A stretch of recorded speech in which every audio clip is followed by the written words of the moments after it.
Diakonia sebagai salah satu panggilan penting dari gereja mendapatkan tantangannya utamanya di masa krisis seperti sekarang. Maka rasanya penting bagi kita untuk kembali merefleksikan, kembali memikirkan ulang atau mencoba untuk mempelajari kembali apa itu diakonia. Nah, pada saat ini, pada sore hari ini kita berbicara secara khusus tentang diakonia dan bagaimana gereja punya strategi untuk melakukan diakonia di masa krisis ini. Dan sore ini kita bersama dengan Pak Pendeta Untung dan Pak Pendeta Nak Pramesa, sehingga diskusi kita diharapkan bisa lebih kaya dan bisa lebih luas untuk membicarakan apa itu diakonia dan bagaimana diakonia di masa krisis. Selamat sore Pak Untung dan Mas Nak. Ya, dari kemarin mungkin beberapa minggu ini kita sudah mulai merasakan betapa situasi kita tidak menjadi semakin mudah. Tidak hanya warga gereja, masyarakat pada umumnya juga mulai merasakan kesulitan. Dan ini memang kita sebut sebagai krisis.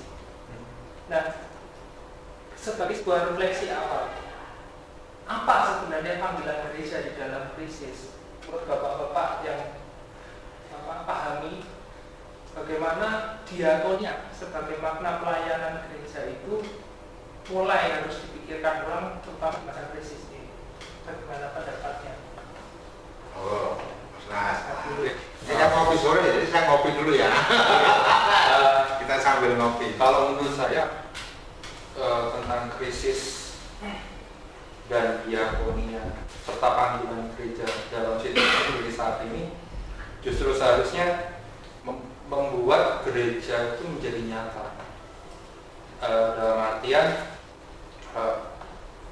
apa yang sudah kita pahami, apa yang sudah kita pelajari, apa yang sudah kita maknai dan kita hidupi sebagai orang Kristen, itu sekarang saatnya untuk diterapkan dalam bentuk nyata, action nyata. Tidak hanya sekadar hanya gagasan ide atau pembelajaran lagi, tetapi langsung ke arah action gerak. Iya, jadi ada krisis atau tidak, gereja harus berdiakonia. Itu panggilan. Iya. Bahkan menurut saya menyebut gereja ya harus diakonia. jadi gereja yang tidak berdiakonia itu bukan gereja, menurutku malah itu ekstrimnya gitu.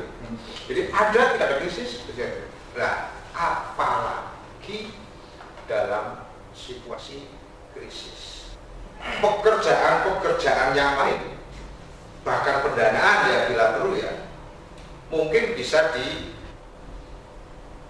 sumeneke dalam bahasa Jawa, justru diperkuat pekerjaan diakonia itu.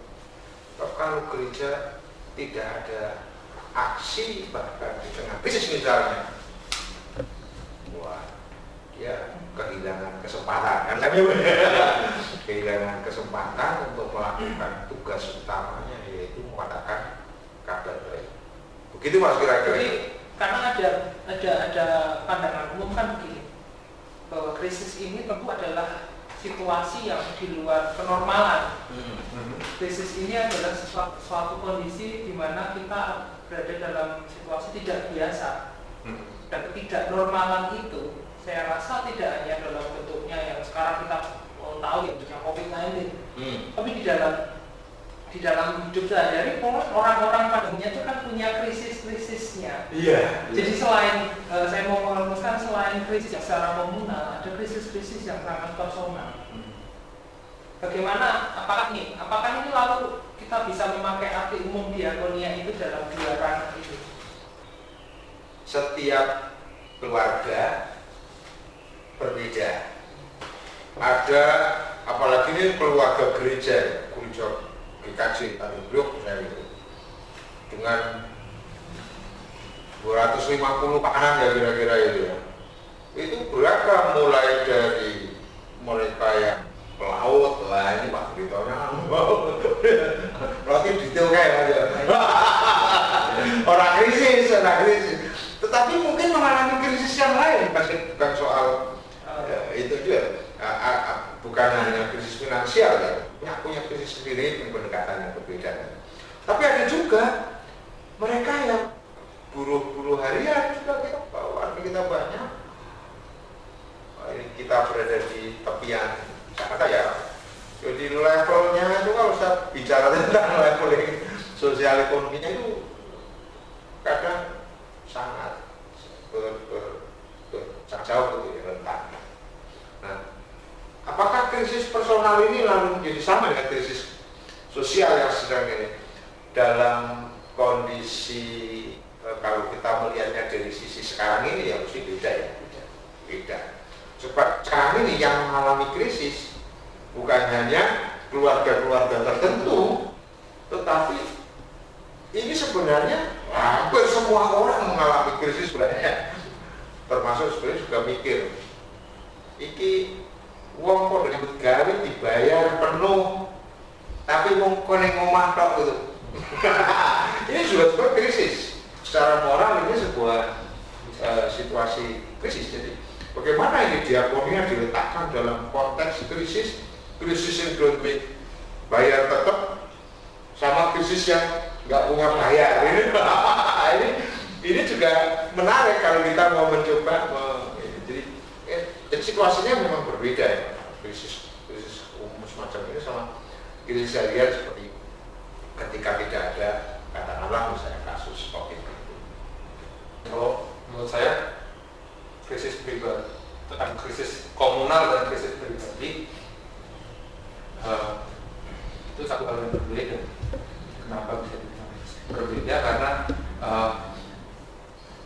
kalau komunal itu jelas semua orang merasakan masalah yang sama. Supaya seperti kasus COVID-19 ini. Terus personal pendekatannya khusus karena setiap orang punya permasalahan yang masing-masing, punya krisisnya masing-masing yang belum tentu orang lain itu punya, dan kadarnya pun berbeda, tidak sama setiap orang. Bisa aja orang dari contoh yang komunal aja, kita saat ini dalam kondisi COVID-19, semua orang bekerja dari rumah, dan bagaimana dengan pekerja harian? Banyak orang yang saat ini juga akhirnya di PHK kan, akhirnya juga tidak bekerja lagi. Nah, bagaimana kita menangani orang-orang yang seperti itu? Dan juga mungkin gereja sendiri sekarang juga dalam keadaan krisis. Kenapa? Ya karena pendapatan kita tidak mungkin, kita butuh dana untuk berkegiatan, ya kan? Tetapi karena keadaan saat ini tidak lagi sama dengan keadaan yang biasa kita lakukan, banyak gereja yang akhirnya kebingungan dengan keadaan seperti ini. Nah, bagaimana sebenarnya peran gereja mewujud nyata kasih Allah di tengah-tengah keadaan yang krisis? Sementara sendirinya tidak krisis. Ini pertanyaan yang saya sampaikan itu muncul dari semacam refleksi terhadap situasi. Contohnya begini, ada satu krisis yang sama yang bisa secara umum itu dinyatakan, bahkan kita mengatakan ini darurat gitu. Tetapi yang menjadi persoalan adalah kedaruratan ini bagi satu orang dan yang lainnya itu kan meresponnya secara lain. Tadi Pak untuk mengatakan bahwa satu orang bisa saja krisis apapun bentuknya berbeda.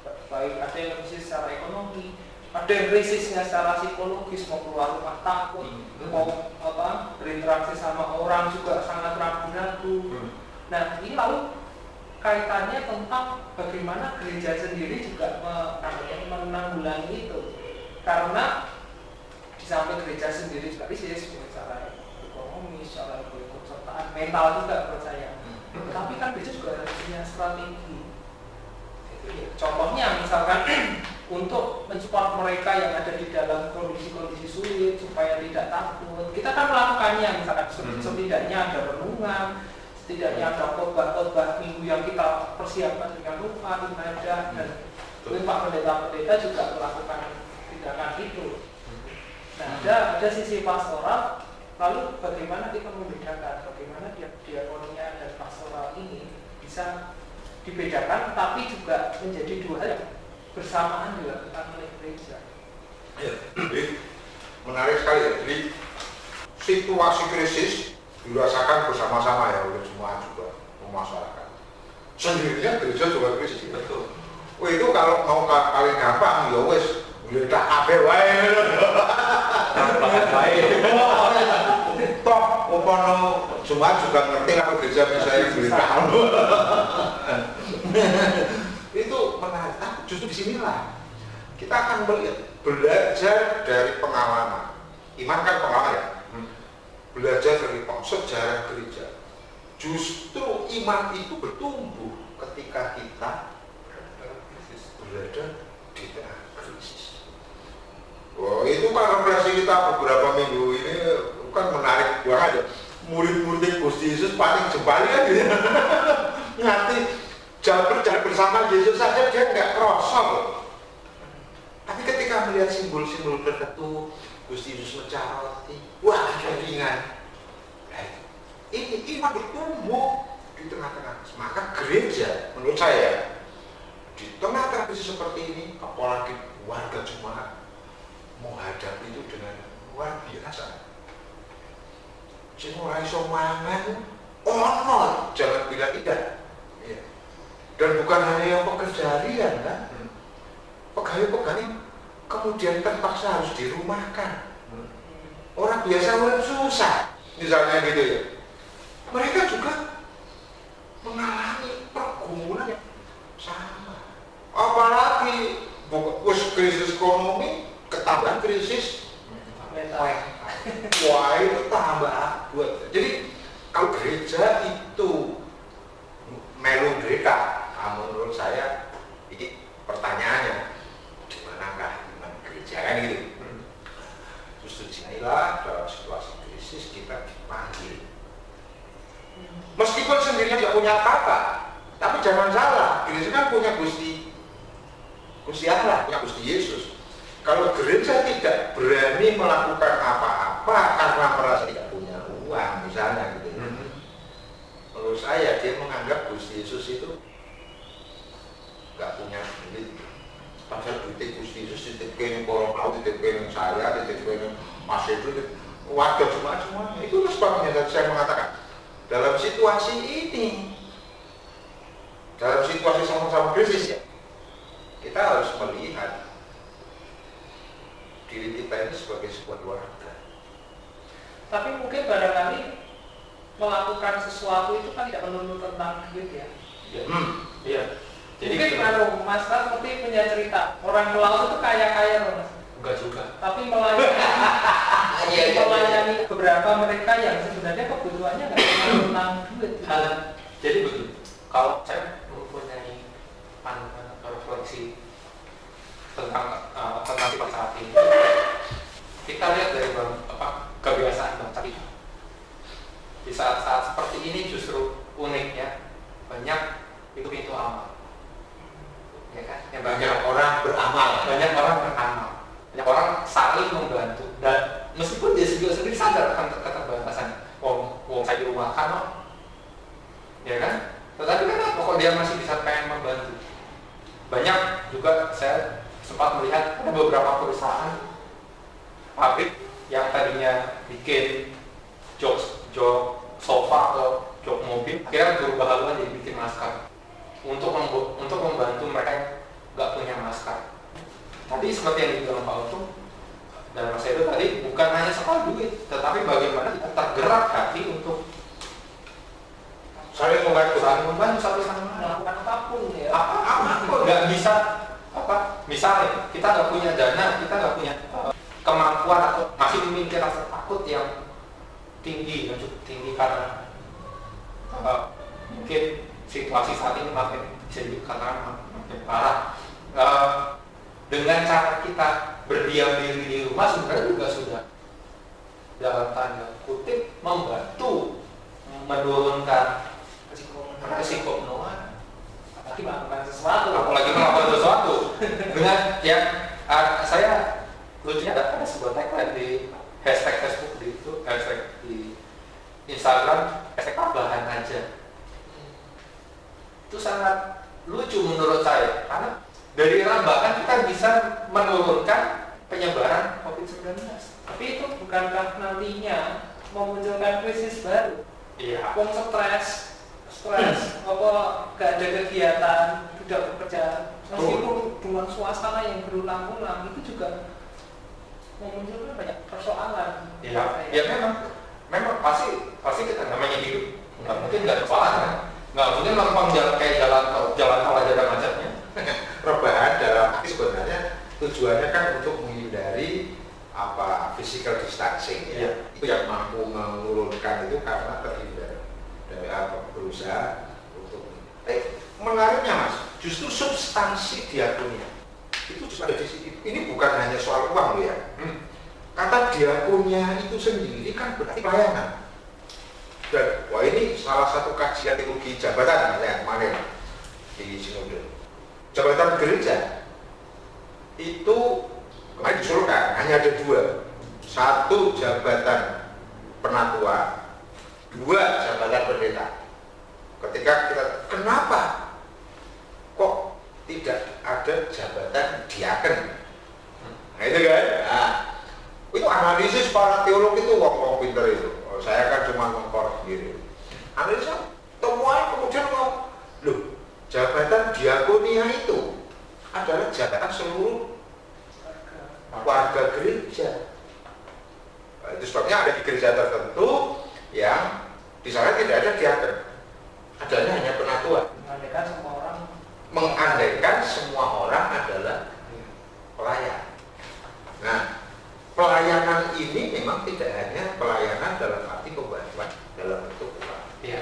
Maka sebenarnya di dalam diakonia, apalagi di diakonia di masa krisis seperti ini, di situ ada aktivitas pastoral. Ya meskipun berbeda ya pastoral yang diperlukan untuk kepentingan pastoral sendiri dan pastoral diakonia. Jadi memang tidak bisa dipisahkan pada akhirnya. Nah ini kan tadi yang ingin kayak saya simpulkan adalah sebenarnya, oke kita melakukan apa saja, tetapi kita mesti sadar bahwa ada sesuatu yang menjadi tujuan dan orientasi. Makanya katakan rebahan, tapi rebahan itu dalam arti kita punya semacam kesadaran bahwa aku tuh melakukan sesuatu karena punya tujuan tertentu.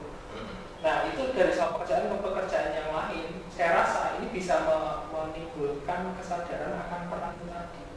Makanya begini, kenapa semua orang nggak bisa disuruh di rumah aja?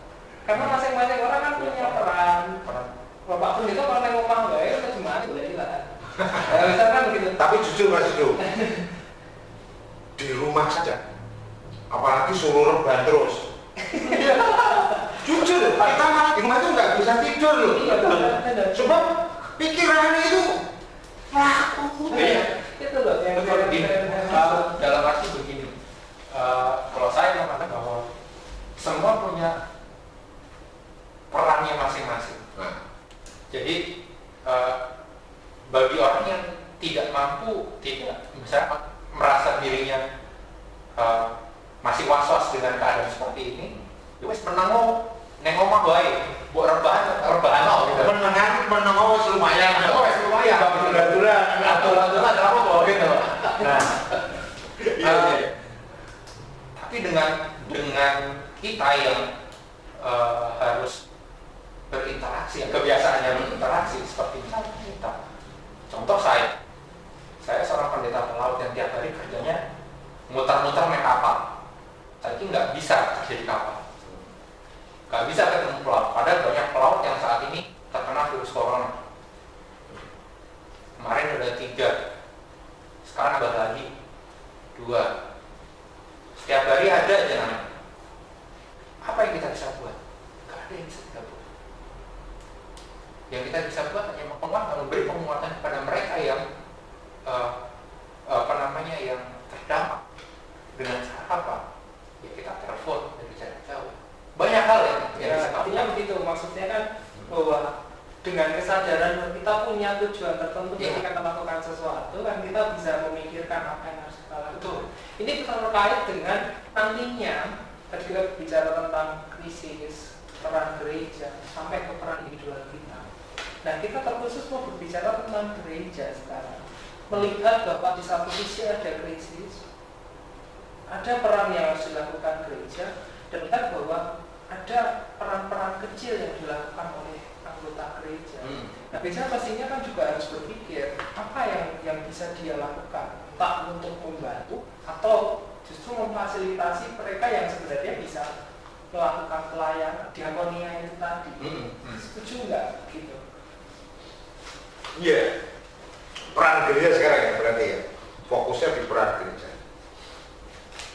Meskipun gereja tidak punya apa-apa dan hanya punya iman, misalnya gitu ya. Betul. Tapi jangan salah. Iman gereja itulah sebenarnya yang menghidupi seluruh warga gereja. Nah, jadi bermodal atau bertolak dari iman, bertolak dari keyakinan bahwa Tuhan adalah gembalaku, ya gitu. Bertolak dari keyakinan bahwa Allahku gitu ya, kepadamu aku datang gitu. Gereja bisa melakukan, bukan gereja yang melakukan, tapi Tuhan yang melakukan. Gereja sebagai lembaga berusaha untuk memikirkan apa yang dia bisa lakukan. Apa yang dilakukan? Berarti ini pertanyaannya sebenarnya. Apa yang bisa dilakukan? Tadi, secara konkret kita di gereja kita di sini ada dua hal ya. Satu, upaya pastoral. Upaya pastoral menjangkau seluruh warga gereja melalui media yang bisa dimanfaatkan. Ibadah live streaming itu juga upaya pastoral. Betul. Mengapa kita memilih live streaming? Karena dengan ibadah live streaming secara kontak batin antara gereja dan yang disimbolkan oleh gedung gereja dan ibadah di gereja Pak Pendeta khotbah gitu. Ketika Pak Pendeta khotbah, jemaat ngerti, oh itu saat ini jam yang sama Pak Pendeta sedang khotbah untuk saya. Bukan kemarin loh khotbahnya. Ini bedanya, karena ada aspek ini yang mau kita untuk mengatakan bahwa kalau kita hadir, kita bisa bersekutu bersama.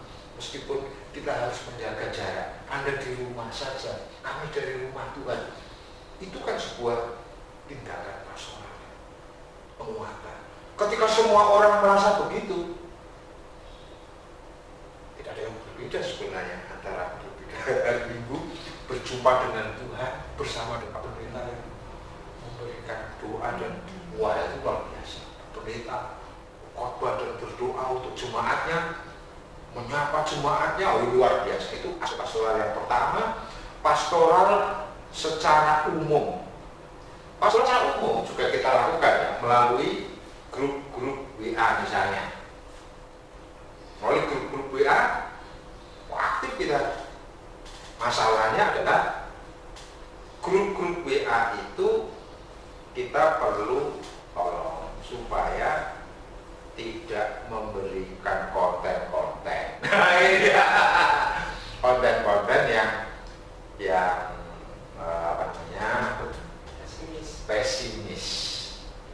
Kebangkitan Kristus itu harus mendorong sekarang ini gereja itu, apalagi gereja ya, kalau pendeta atau majelis atau mengupload sesuatu yang pesimistik itu. Nah ini aspek pastoral sebenarnya.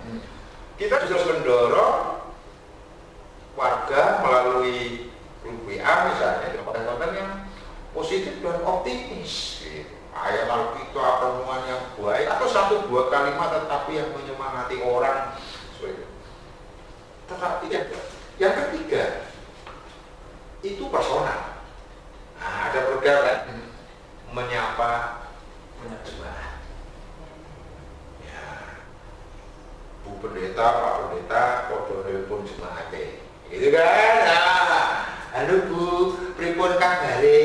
masak nopo kan gitu. Aku hanya ditanya gitu aja, Senang. merasa oh saya tidak sendiri. Nah ini menurut saya pelayanan pastoral ya, pastoral. Atau bahkan hanya melalui WA, tidak melalui tatap muka, tidak melalui video ya, video call, melalui atau melalui telepon yang tanpa gambar, itu sudah sangat. Itu yang bisa yang sejauh yang bisa dilakukan dalam situasi ini. Nah, lalu yang kedua itu diakui. Nah, kita masuk ke situ. Apa yang harus dilakukan beliau? Pertanyaannya Mas Yusuf kan itu dari awal ketika krisis ini mulai, teman-teman pendeta di basis JBT-JBB itu bertanya apa yang harus kita lakukan. Bagi kita nggak sulit karena ini bukan yang pertama. Ini yang kedua ini. Krisis 98 kita buka lumbung. Maka ketika ditanya apa yang kita lakukan, lumbung. Gitu. Lumbung. Apa tujuannya? Nah ini nanti mau nggak kita diskusikan bersama supaya kita mencapai kedalaman. Aksi diakonia yang disebut action konkret. Seberapa banyak sebenarnya terdampak pada gereja? Untuk siapa ini lumbung segala macam ini? Baik itu. Ya.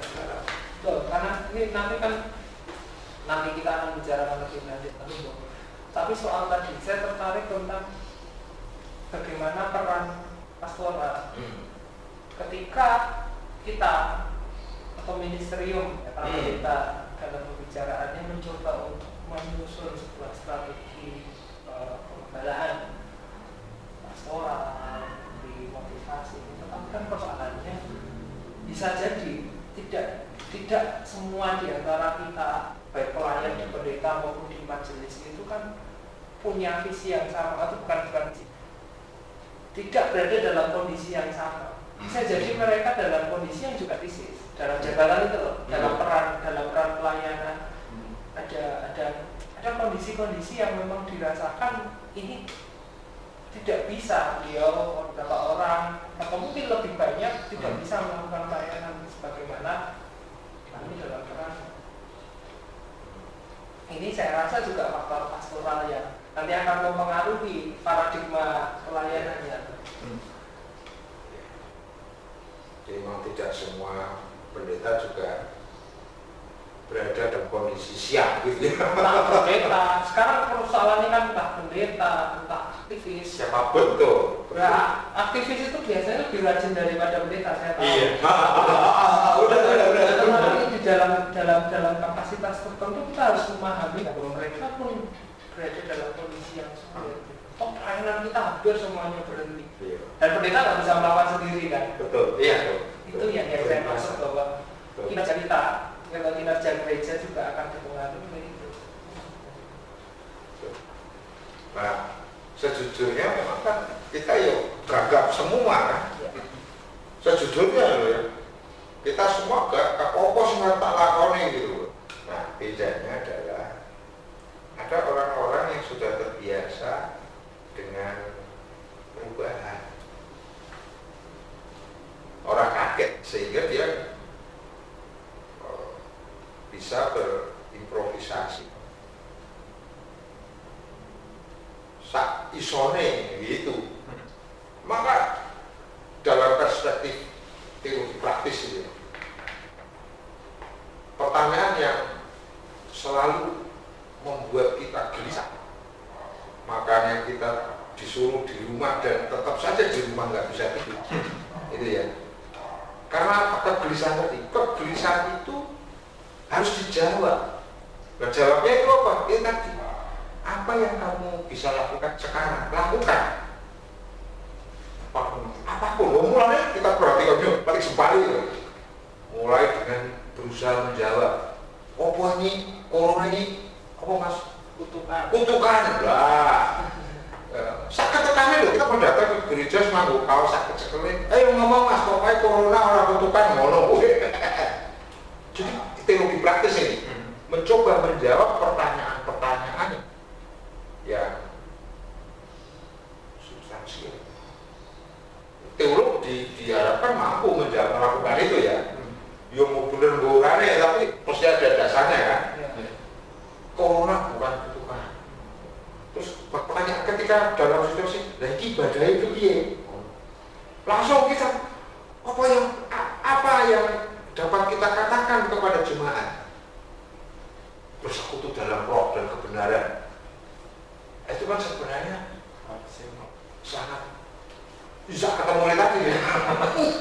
Bisa ketemu nih. Soalnya Pak Paul kan ini senior ya. Beliau punya pengalaman banyak mengalami krisis dan banyak mencoba untuk menampung itu. Nah, untuk yang lebih pertanyaannya gini Mas, aku berkaca ya. Saya sendiri sempat merasakan gentar dan takut gitu ya. Melakukan sesuatu hampir putus asa saking nggak tahu apa yang harus dilakukan.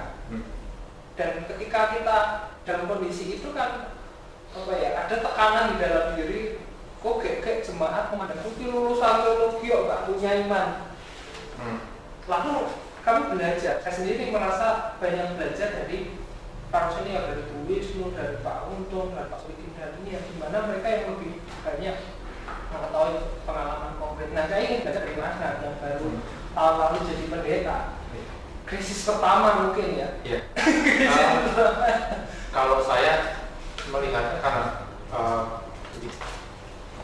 dunia ini kan dinamis, kadang naik, kadang stabil, kadang turun. Dan keadaan seperti ini setiap manusia pasti pernah mengalami. Dan manusia memang dirancang untuk bertahan hidup. Dia punya sense untuk menyesuaikan diri apapun keadaan. Dan saya belajar dari apa yang saya jalani saat ini. Contohnya dari tempat saya bekerja saat ini, saya selesai, di mana saya menjadi pendeta pelaut yang seharusnya bekerja di Papua setiap hari. Saat ini tidak bisa melakukan dari rumah. Semua dikerjakan dari rumah. Banyak ide-ide kreatif dari rumah muncul yang saya diskusikan dengan teman-teman pendeta pelaut yang lain yang ada di Indonesia. Kita buat penguatan kepada pelaut Indonesia bahwa sebisa mungkin kita membagikan itu ya sosial media yang kita punya, baik Instagram, baik Facebook, Twitter, ataupun Facebook di pekerjaan kita sendiri juga ada. Kita bikin program yang juga tentunya menguatkan pelaut seperti itu. Dan karena kita tidak bisa bertemu secara fisik bertatap muka, kita juga melakukan pendampingan secara online yang 24 jam, yang biasanya kita cuma 1 jam, 2 jam, ini 24 jam saat ini. Tapi pernah merasa gentar, ragu atau pernah enggak? Karena kenapa? Karena saya secara pribadi, jadi kan saya memahami bahwa manusia itu punya sense untuk bertahan dan menyesuaikan diri dalam keadaan apapun. Ya, ini rasanya bisa menjadi penguatan bagi rekan-rekan yang semula adalah aktivis gereja, semangat pelayanannya sangat tinggi, biasa melakukan banyak pekerjaan dan kegiatan. Bukan berarti kita tidak meninggalkan rasa takut ya. Rasa takut boleh ada, tetapi jangan sampai kita dikendalikan oleh rasa takut itu. Ya, makanya untuk memberi kekuatan kepada mereka supaya meskipun sekarang tidak bisa berkegiatan, tapi kreativitas Anda semua dibutuhkan, bahkan bisa melakukan apapun. Dan ketika itu adalah kesadaran untuk berdiakoni ya, saya rasa gereja sangat membutuhkan itu. Sehingga jangan ragu, maksud saya adalah jangan ragu supaya jemaat tidak merasa berkecil hati lalu merasa tidak bisa melakukan apa-apa, karena ada banyak ruang baru yang sekarang bisa kita manfaatkan untuk pelayanan gitu. Contoh sederhananya begini, banyak sekarang yang orang-orang yang mulai punya kreativitas dalam hal menulis, memberi penguatan, baik melalui tulisan ataupun gambar ataupun apa, ya kan? Nah itulah yang seharusnya kita lakukan. Siapapun bisa melakukan itu, tidak hanya, menurut saya tidak hanya pendeta, tetapi siapapun yang ingin untuk berbagi. Nah, tentang berbagi, hal yang konkret ini kita melaju ke topik selanjutnya ya. Hal yang konkret kita rasakan, ternyata antusiasme pelayanan jemaat GKJ Tanjung Priok itu luar biasa. Salah satunya indikatornya, ketika tadi Pak Pendeta sudah menyampaikan adanya lubung yang dibuka, lalu ternyata antusiasme saudara-saudara untuk ikut ambil bagian dalam program ini tuh luar biasa kan. Adanya punya telur ya bawa telur, punyanya beras bawa beras, dan sebagainya. Yang lalu ini buat saya pribadi ini mengharukan karena kesadaran untuk berpelayanan ternyata tidak berhenti seperti ini. Itu ya, menurut saya bagus karena bahwa di saat krisis ini pun seharusnya kita malah harus lebih punya power untuk berpelayanan. Disinilah titik mulainya untuk membuktikan bahwa iman kita tuh diuji sih. Tapi latar belakang sih, saya tertarik tentang sejarah. Ini bukan yang pertama, ini yang kedua kalinya. Ya. Bisa cerita tahun dulu. Jadi kita saya tadi melihat fenomena ini baru aja. Oke, menarik ya. Ini bisa dicek di laporan tahunan GKJ Tanjung Priok. Krisis 98 itu ngeri mas. Coba bayangkan, gue geran itu ya. Toko-toko udah diobong. Iya, toko-toko diobong. Saya itu melihat dengan mata kepala sendiri di depan gereja itu orang kok manggul gelas gula. Bahkan belakang rumah itu nggak jauh ya, ada yang meninggal. Karena apa? Nyolong beras nyolong gula. Mungkin kecapean gitu ya, yang mengambil dari gudang. Tidak ada yang bisa mengontrol hal itu. Di gereja minta maaf, kita juga menyembunyikan ada orang yang mau bapaknya sudah dibunuh. Dia sendiri mau diperkosa, lari ke sini. Tuh, sungguh pedih, rumahnya masuk. Itu krisis dalam mengerikan karena terjadi kekerasan ya.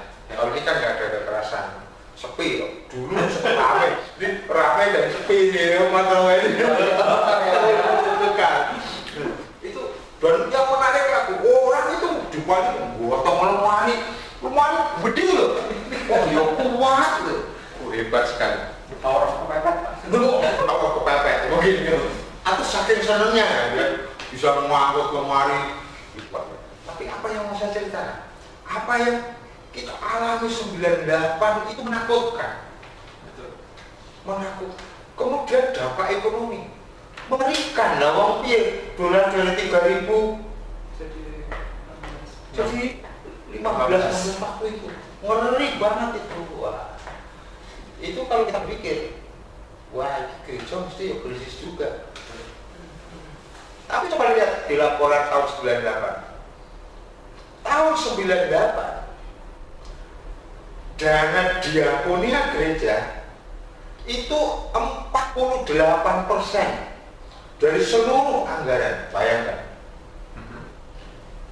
anggaran tercapai anggaran yang dirancang tahun awal tahun tetapi kegiatan diakonia antara lain Palu mencapai angka 48% dari seluruh anggaran. Itu capaian yang belum pernah kita saksikan. Apa ini gambaran ini? Sejarah 98 ini mau menceritakan apa kepada kita?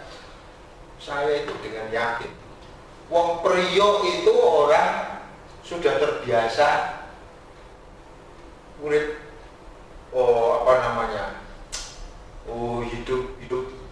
hidup tidak mudah gitu ya. Sehingga ketika terjadi krisis odong-odong sawar kawasan Mas. Jadi kita di sini itu punya rasa. Jemaat itu punya perasaan yang sama. Iso ngerasake yang namanya penderitaan itu kaya apa? Pertanyaan tadi 98, itu duit sebanyak itu dari mana? Ya dari jemaat sendiri. Duit beras jelek, duit dokter dari Jawa. Yang nggak punya beras, ngambil aja, nggak usah ribut, nggak usah sungkan apa saya, nggak usah sungkan. Ini namanya keluarga. Dan di Priok itu sudah terbukti. Jadi komunitas ini sebenarnya komunitas yang diboyo. Kalau ikan, ibaratnya ikan ada ikan jomblong, kalau di tempat saya itu yang warnanya putih berkeperakan itu gampang mati. Ini ada ikan yang namanya bedek itu kayak ikan nila itu yang warnanya hijau kan. Oh itu nggak mati-mati. Lele itu juga kan, lele juga. Jadi Priok itu kayak apa ya kira-kira? Kayak ikan bedek, yang pasti bukan jomblong lah. Atur menurut saya gitu ya. Punya daya tahan luar biasa. Hal ini apa ya? Membantu saya untuk mempunyai wawasan tentang ternyata diakonia krisis dan diakonia biasanya itu berbeda. Iya. Nah, ini dia yang lalu saya bisa lihat. Tapi itu rata-rata memang kalau kita lihat lingkungannya mengerikan ya. Lingkungan hidupnya entah dari halaman rumahnya sampai kedalaman batinnya itu biasa. Tetapi yang menjadi unik bahwa itu dikemas dalam sebuah program diakonia ternyata juga bisa memunculkan kekhasan.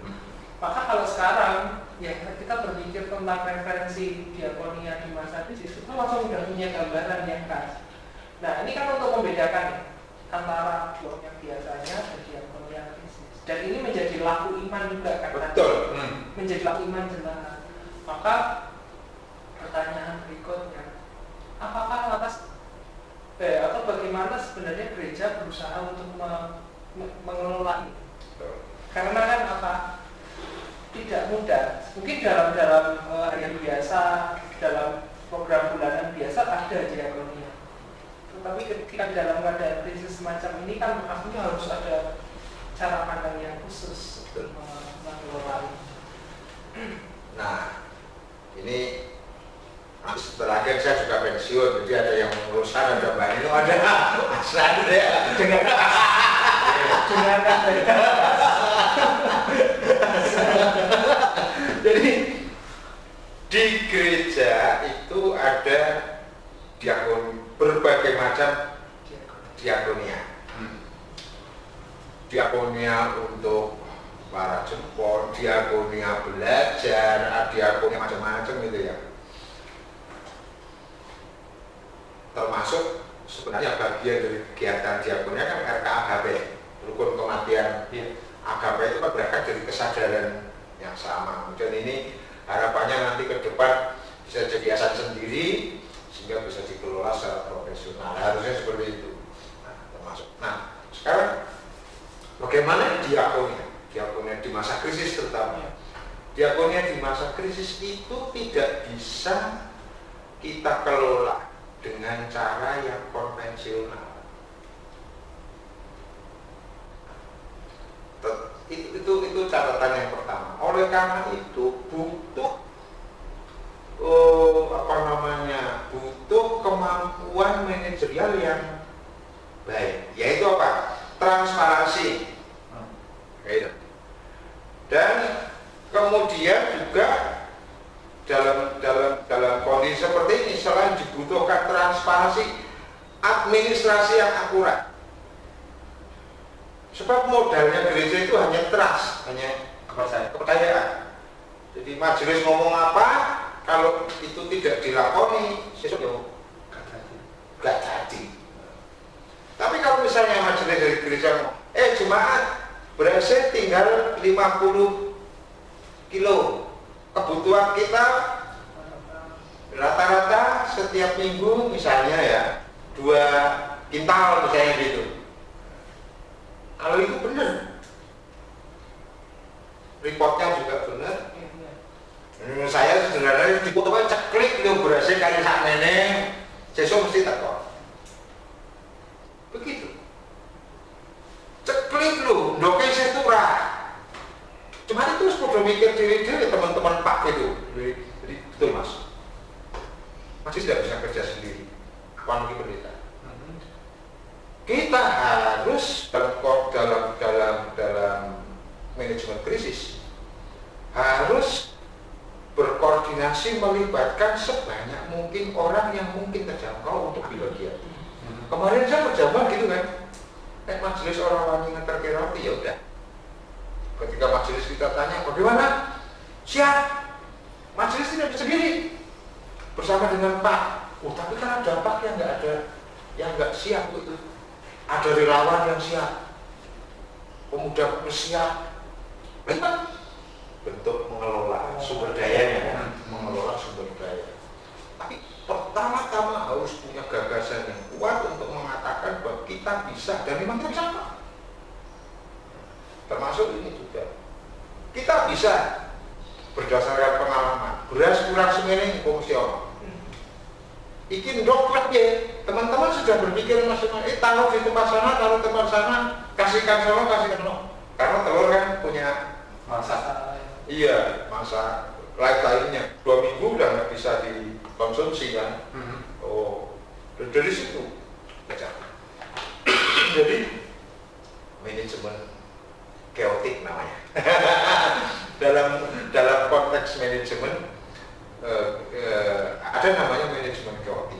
Di masa chaos dibutuhkan tools untuk bisa mengelola. Nah ini begitu. Dinamis sekali. Sekarang kemampuan kita baru bisa untuk yang misalnya gitu ya, yang memang membutuhkan warga-warga yang tadinya harian, ya gitu ya, nggak dapat. Atau bukan hanya warga yang harian, pegawai sekalipun kalau dia nggak boleh, nggak bisa ambil kerja. Prinsipnya ambil ya. Nah, jadi chaos. Ini anggo manajemen yang biasa. Siapa ngambil dia harus nyater. Misalnya gitu ya. Betul. Karena persoalan pertanggungjawaban kan.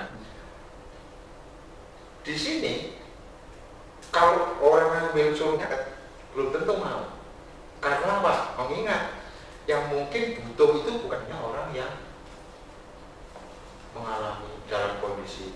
Ada kultur tempat di mana orang malu ngambil, beriwangi ngelih misalnya. Wah itu ngeri, saya ingat tuh. Pas itu, saya pernah nangis di depan mimbar itu gara-gara apa? Warga kita ini, anak-anak sakit 3 hari, bawa ke rumah sakit, meninggal di rumah sakit. Ketika diteliti ternyata apa? Nggak ada beras di rumah. Dari sejak itu saya merasa berdosa sekali kalau sampai ada warga yang mati gara-gara nggak makan. Lah apa arti gereja kalau sampai ada warganya yang nggak bisa makan? Gitu.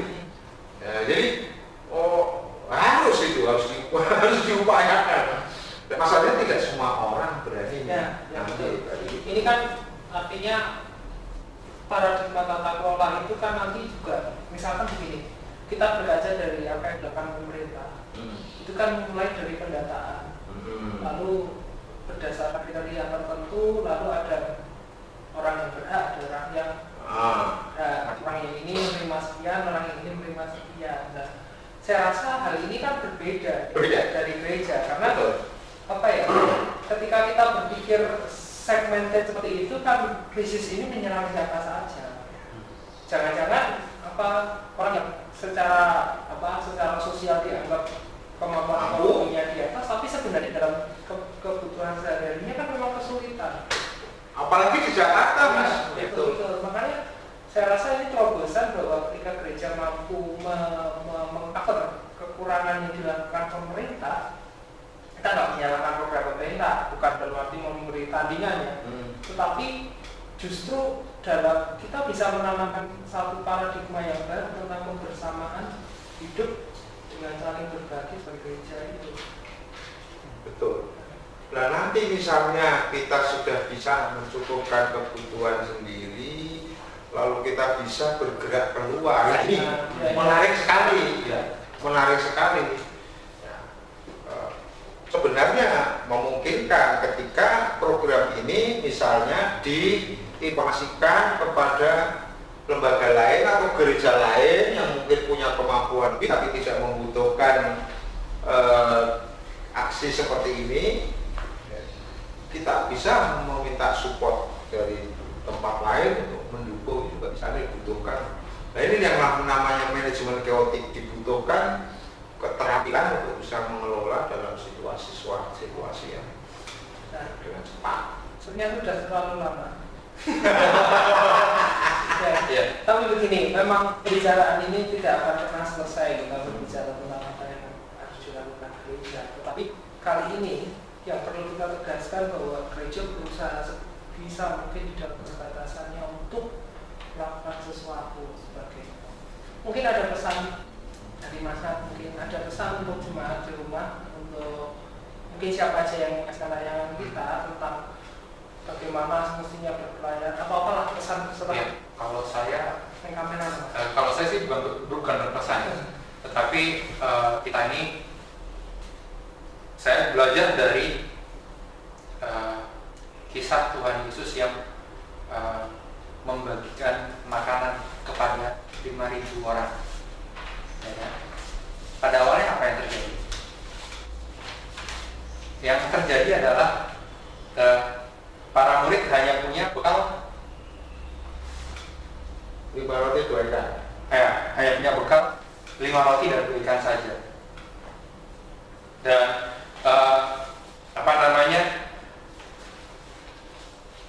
terbatas. Tapi ada pengikutnya di belakang, pengikut Tuhan Yesus yang berjumlah banyak, 5.000 orang.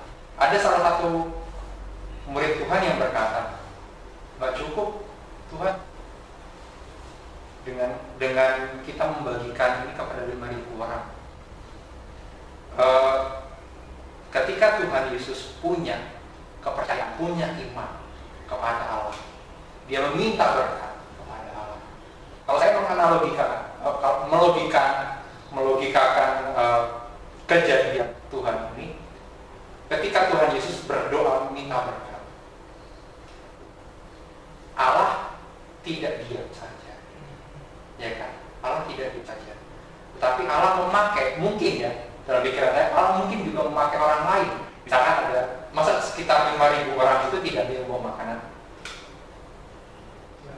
Pasti ada, bisa saja ada 1.000 orang atau ada 2.000 orang yang bawa makanan. Itu ketika Tuhan Yesus berdoa, ada yang beli roti, ada yang ngasih ikan, ada yang ngasih apa. Akhirnya apa? Iya. Dan akhirnya apa? Setiap orang terbagi. Dari sini kita bisa belajar bahwa Tuhan itu memberi berkat melalui siapa saja. Siapa saja pun bisa menjadi berkat. Termasuk kita saat ini. Jemaat di rumah, jemaat yang dalam keterbatasan bisa memanfaatkan tadi program umum yang sudah digagas oleh teman-teman majelis dan pelayan Tuhan yang lain sih. manfaatkanlah itu. Seperti para murid Tuhan Yesus yang juga mau berbagi satu sama lain di dalam keterbatasan. Atau karena itulah cara hidup sebagai murid Kristus. Ya, Bapak Pendeta. Oke, saya mau pesan singkat dulu.